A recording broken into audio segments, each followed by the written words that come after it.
I want to create a report that shows the total amount for each month broken down by category. Pivot tables have a special behavior when it comes to dates. So I select any single cell, and then I go to the Insert tab, I click on Pivot Tables, and this time I'll be creating my pivot table in the existing worksheet. I select Existing, and automatically I select a destination.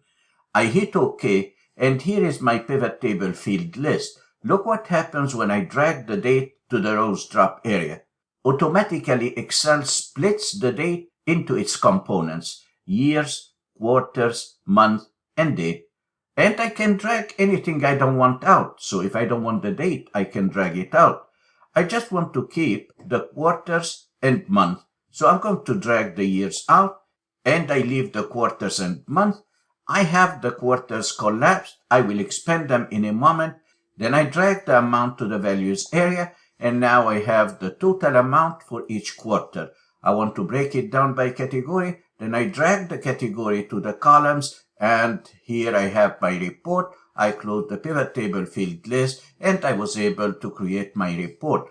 Should you wish to expand the quarters to see the individual month, you can select quarter and then right-click, and from the right-click menu, you select Expand Collapse. I want to expand an entire field, and now I can see each quarter and the corresponding month, and then the total amount for each one of the categories.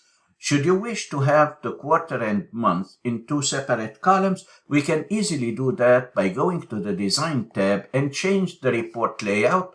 I click on the down arrow for the report layout, and I select either outline form or tabular form. I select the tabular form, and here I got it. We do have some minus signs and plus signs that appear to the left side of the quarter. I can hide them completely. If I click on plus minus button to the right side of the Pivot Table Analyze tab, then they are gone. You can also group the fields manually. So what if I reopen this file and recreate this report? I'm recreating the same pivot table, so I drag the date this time to the rows, and automatically Excel splits the date. If you don't want this behavior, all what you need to do is to hit Ctrl-Z on your keyboard, and here you have the complete list of dates. You can group them manually the way you want by selecting any single date, and then you right-click, and from the right-click menu you select Group.